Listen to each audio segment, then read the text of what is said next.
আমাদের নেতা কর্মীরা কতজন জেলে চিকিৎসার অভাবে মারা গেছে আমাদের ডকুমেন্টারি আমরা আনতে পারি নাই।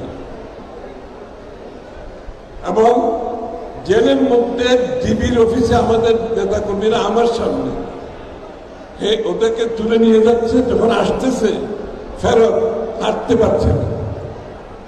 পারছে না, কান্না করছে, এমন নির্যাতন করেছে আমার সামনে, আমি যখন ডিবি অফিসে তখন।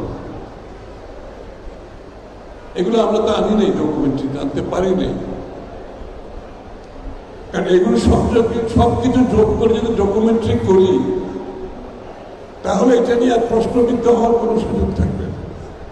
এই কথাগুলো আমাদের বলতে হবে, জানতে হবে।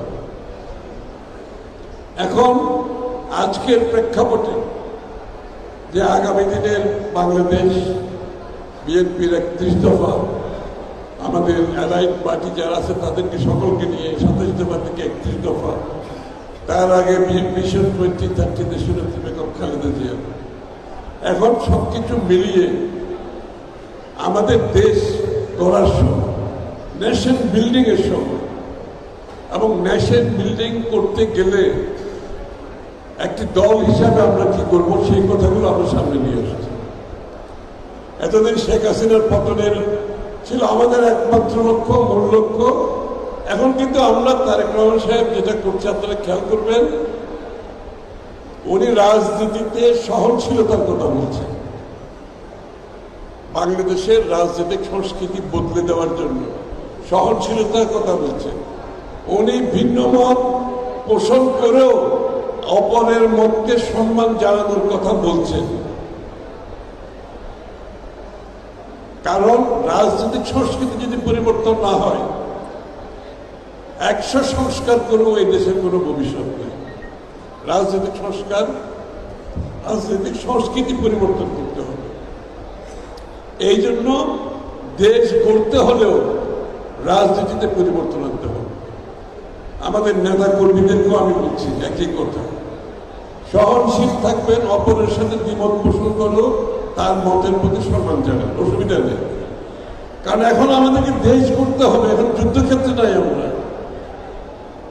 যখন নির্বাচন শেষ হয়ে যাবে এই দেশটাকে তো গড়তে হবে। জিয়াউর রহমান সাহেব যেভাবে দেশ গড়েছেন, দেশনেত্রী বেগম খালেদা জিয়া যেভাবে দেশ গড়েছে, তারেক রহমান সাহেব দেশ গড়ার জাতির সামনে তুলে ধরছে। We have to tell them the story, গল্প বলতে হবে, দেশ গড়ার গল্প বলতে হবে 31 দফার মাধ্যমে। আগামীর বাংলাদেশে আমাদের তরুণদের ভূমিকা কি হবে, তাদের ভবিষ্যৎ কি হবে। আমরা 1 কোটি বাংলাদেশের মানুষের চাকরি সংস্থানের কথা বলছি 18 মাসে, প্রথম 18 মাসে। এটা অনেক একটি বিশাল একটা অ্যাম্বিশাস একটা কথা। অনেকে আমাকে জিজ্ঞেস করে, প্রশ্ন ভাই 18 মাসে কেমনে 1 কোটি লোকের চাকরি দেবেন আপনারা? আমরা এই কথাটা তো আমরা পলিটিক্যাল স্টেটমেন্ট হিসেবে বুঝি না। এই কথাটা বিশ্বাস করে অঙ্ক হিসাব কিতাব করে কোন সেক্টরে কত চাকরি হবে, দেশে কত হবে, বিদেশে কত হবে, আত্মকর্মসংস্থান কত হবে, কোন কোন সেক্টরে কত হবে, আমরা হিসাব কিতাব করে বের করেছি। এবং এইগুলোর জন্য যে পরিবর্তন আনবো, যে রাষ্ট্রীয় নীতিমালায়, সেই নীতিমালাও আমরা রেডি করেছি। কোথায় কি পরিবর্তন আনবো,